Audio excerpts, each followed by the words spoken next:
इटावा में सहकारिता चुनाव को लेकर समाजवादी पार्टी और भाजपा के बीच अब जुबानी जंग भी तेज हो चुकी है, क्योंकि समाजवादी पार्टी ने चुनाव में अपने कार्यकर्ताओं और प्रत्याशियों को पोलिंग स्टेशन तक न पहुंचाने का आरोप लगाया। भाई 70 साल कांग्रेस के लोग रहे उस पर, लेकिन कभी भी दलीय आधार पर ऐसा नहीं हुआ कि कोई किसी को रोकता हो या हिंड्रेंस पैदा करता हो कि नहीं तुम्हें नहीं मिलेगी इसे। उधर भाजपा सपा के आरोपों को बेबुनियाद बता रही है और पहली बार कोऑपरेटिव चुनाव में अपनी जीत का दावा किया है। कोऑपरेटिव के बैंक के चुनाव में इनका तिलिस्म जो चला आ रहा था 50 साल 40 साल से, वो सब पिछली बार ही तोड़ दिया था। केवल इटावा बचा था, उसी के क्रम में अब की बार इटावा में भी इनका तिलिस्म टूटने वाला है। दरअसल कोऑपरेटिव के चुनाव से पहले सहकारी समितियों के चुनाव में जिसके ज्यादा से ज्यादा डेलीगेट चुनकर आते हैं, उसका कब्जा कोऑपरेटिव बैंक पर होता है और समाजवादी पार्टी पिछले 3 दशकों से अपना परिचय कोऑपरेटिव पर लहराए हुए है।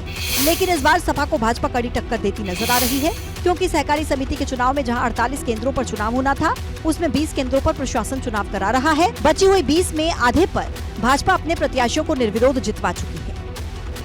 संभल कोल्ड स्टोरेज हादसे में मरने वालों को मुख्यमंत्री राहत कोष से दिए 5-5 लाख रुपए खाते में ट्रांसफर कर दिए जाएंगे। तो पुलिस ने हादसे के 2 आरोपियों की गिरफ्तारी उत्तराखंड से कर दी है। पुलिस ने संभल कोल्ड स्टोरेज के मालिक रोहित अग्रवाल और अंकित अग्रवाल को हल्द्वानी से गिरफ्तार किया है। इन दोनों पर पुलिस ने गैर इरादतन हत्या का मुकदमा दर्ज किया है। डीआईजी मुरादाबाद शलभ माथुर और जिलाधिकारी संभल मनीष बंसल ने दोनों आरोपियों की गिरफ्तारी को लेकर पुष्टि की है। इसमें हम लोगों ने एसडीआरएफ और एनडीआरएफ से संपर्क किया। एसडीआरएफ की 3 टीमें अलग अलग जगह से, जिसमें बरेली से, मुरादाबाद से और इटावा से, ने मौके पर पहुंचकर रिलीफ का कार्य शुरू करवाया। संभल जिले में गुरुवार 16 मार्च को कोल्ड स्टोरेज की छत भरभरा कर गिर गई थी।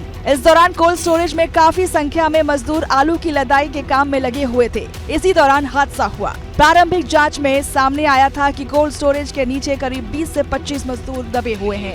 इसके तुरंत बाद राहत और बचाव का काम शुरू कर दिया गया। हादसे की गंभीरता को देखते हुए एनडीआरएफ और एसडीआरएफ को बुलाया गया। टीमों ने मलबे के नीचे से दबे मजदूरों को निकालने का काम शुरू कर दिया। अधिकारियों ने बताया कि अभी तक कुल 14 लोगों की इस हादसे में मौत हो चुकी है, जबकि 10 लोगों का मुरादाबाद के अस्पताल में इलाज चल रहा है। यूपी सरकार ने हड़ताल पर गए बिजली कर्मचारियों के खिलाफ भी अब कार्रवाई शुरू कर दी है। यूपी में बिजली कर्मियों की हड़ताल से 48 घंटे में ही त्राही मच गई, जिसके बाद अब सरकार ने सख्त चेतावनी दी। सरकार ने अब हड़ताल पर गए बिजली कर्मियों पर एस्मा के तहत कार्रवाई करनी शुरू कर दी है। मुख्यमंत्री योगी के साथ हुई बैठक के बाद ऊर्जा मंत्री ने विद्युत कर्मचारी संयुक्त संघर्ष समिति के 22 पदाधिकारियों के खिलाफ एस्मा की कार्रवाई करते हुए 6 को निलंबित कर दिया। साथ ही प्रदेश के जिलों में तैनात 1332 संविदा कर्मियों को बर्खास्त कर दिया। ऐसी वारदातों के एक जगह का हमारे पास नाम है, एक जगह का हमारे पास संज्ञान है, चाहे नदी में हो, चाहे समुद्र में हो, आकाश में हो या पाताल में हो, उन्हें खोज करके हम सजा करेंगे। बिजली कर्मियों की हड़ताल पर जाने से अब इस पर सियासत भी शुरू हो गई है। यही वजह है कि सपा अध्यक्ष अखिलेश यादव ने सरकार पर तंज कसा। उत्तर प्रदेश को आगे नहीं बढ़ाना चाहती, हर एक की आवाज को दबाना चाहती है।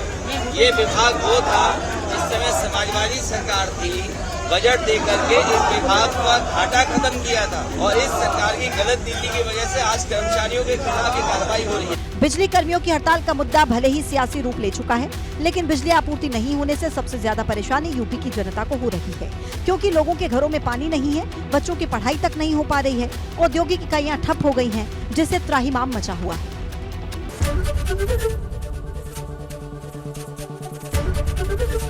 एबीपी गंगा, खबर आपकी, जुबान आपकी।